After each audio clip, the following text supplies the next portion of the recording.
Ever feel like you're clinging on for dear life as the economy takes a nosedive? Oh, tell me about it. Well, that's exactly where we're headed today. Jamaica in the 1990s. A wild ride for sure. Buckle up as we uncover the story of Debtor 7, a real estate professional who got caught in the middle of it all.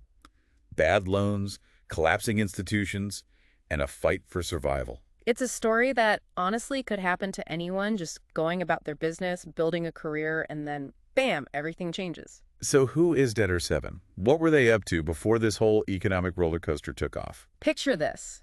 You're a real estate pro in Jamaica, more than 40 years in the business. Seasoned, you could say. You got it.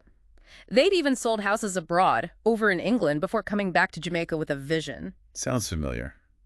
It's interesting how back then, in the 70s, Prime Minister Michael Manley was actually encouraging Jamaicans abroad to invest back home. Right, there was this whole sense of patriotism, of building up the nation, so they come back ready to make their mark. And They build an empire. practically, a real estate powerhouse with 60 agents, offices in Kingston, Ocho Rios.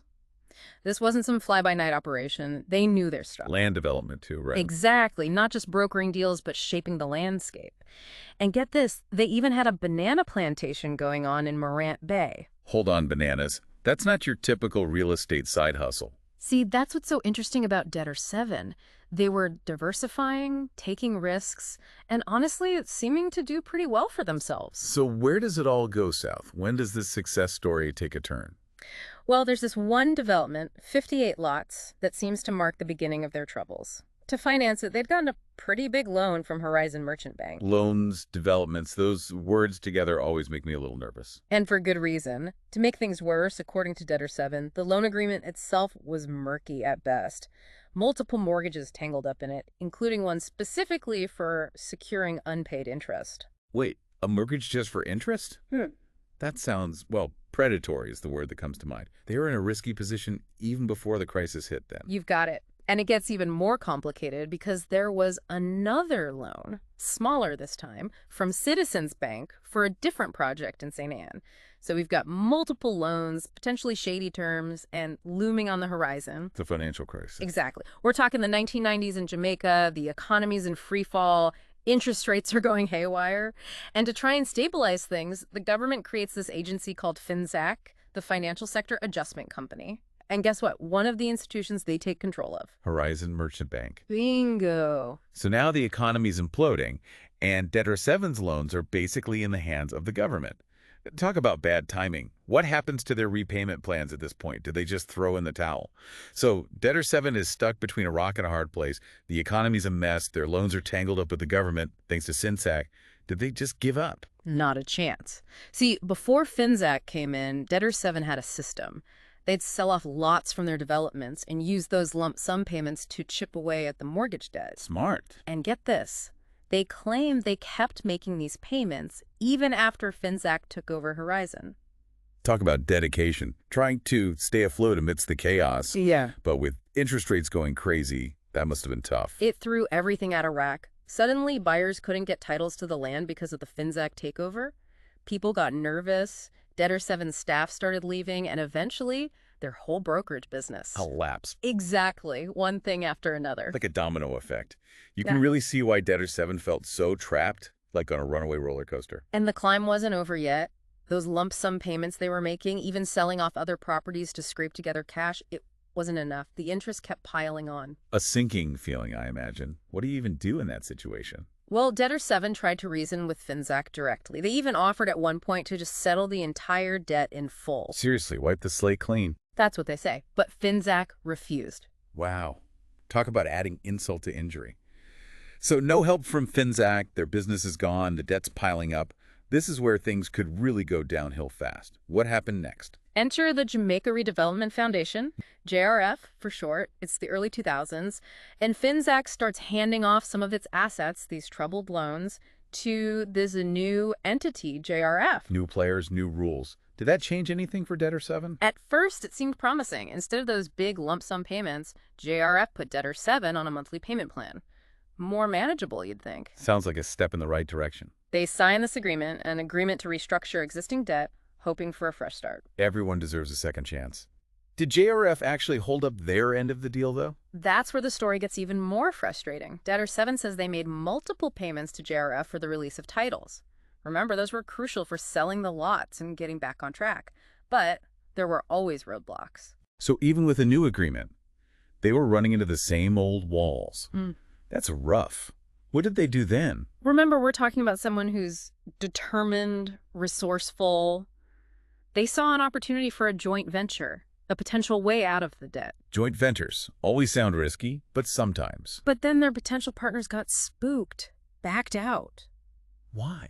What happened? The terms JRF was imposing were just too much. It's like every time Debtor 7 got close to getting back on their feet, JRF would change the rules of the game. That's infuriating. Yeah. It's like they were trying to help, but also not. This whole ordeal, it took a toll on Debtor 7. They talk about feeling utterly hopeless, even suicidal. They even compare themselves to colleagues who tragically did take their own lives during the crisis. Oh, gosh. Yeah. That's just heavy. It's a reminder that we're not just talking about numbers on a spreadsheet. We're talking about real lives, real struggles. And it gets worse. Remember those 4 lots JRF ended up selling from that big development? The ones from that 58-lot development. Did Debtor 7 ever see any of that money? That's what's so frustrating about this whole thing. It's like 1 step forward, 2 steps back. Did Debtor 7 ever see any of the money from those lots JRF sold? That's the million-dollar question, right? Debtor 7 claims they never got a straight answer about how that money was used, if at all, to reduce their debt. So not only are they struggling to make payments, but they don't even have a clear picture of what they owe. It's like a black hole of debt. And remember, this is someone who built their career on transparency, on trust. Now they're stuck in this system that seems designed to keep them in the dark. Didn't you say something about lawsuits? That makes it even worse, doesn't it? Oh, yeah, that's where it really spirals. So you're Debtor 7, right? You're dealing with this mountain of debt. Your business is gone. JRF is breathing down your neck. And then the lawsuits start. Lawsuits. Who's suing them now? The people who bought those 4 lots JRF sold. Turns out, some of them couldn't get the titles to the land. Are you serious? So it's Debtor 7 who gets hit with the fallout from JRF's mess. It's like they're being punished for trying to make things right, and it doesn't stop there. Some of those lots, they were encroaching on other properties. Oh no, talk about a legal nightmare. Surveyor fees, refunds Debtor 7 had to pay out of their own pocket, all because of JRF. Every time they tried to climb out of the hole, something seemed to drag them right back down. What happened in the end? Remember how we talked about Debtor 7 feeling so desperate? Well, all this pressure, these legal battles, it led to them being arrested and imprisoned. Imprisoned? What was the charge? Contempt of court. They couldn't produce a land title that, according to them, JRF should have provided. Think about that for a second. They're behind bars because of a document they say they weren't even responsible for. It shows you the power dynamics at play. Debtor 7, someone who built a successful business from the ground up, ends up essentially punished by a system that seems rigged against them. This whole story is just heartbreaking. And we haven't even talked about the banana plantation. Oh, right. It's easy to forget amidst everything else. What happened there? More FINSAC, more JRF. You know it. It's like the same sad song, different verse. They'd taken out a loan from Horizon Merchant Bank to get the plantation going. Let me guess. That loan ended up with FINSAC and then JRF. You're getting good at this. FINSAC swoops in, declares the loan in default, and that's it. Plantation's gone. Another dream, another casualty. So, at the end of all this, where does that leave Debtor 7? Exhausted, disillusioned, and still drowning in debt. They end their statement to the FINSAC Commission with one word: why? Why were other debtors seemingly given a break, but not them? They'd built a business, employed people, contributed to their community, and yet they were left to face this financial storm alone. it makes you wonder about the human cost of these economic disasters, the lives turned upside down, the dreams shattered. It's a story that really makes you think. Thanks for bringing it to light. Thanks for having me. Debtor 7's experience reminds us that we're not just talking about numbers and policies, we're talking about real people. It's a reminder to look beyond the headlines and see the human impact of these events. We hope this deep dive has given you a new perspective on Jamaica's financial crisis and the importance of a just and equitable financial system for everyone.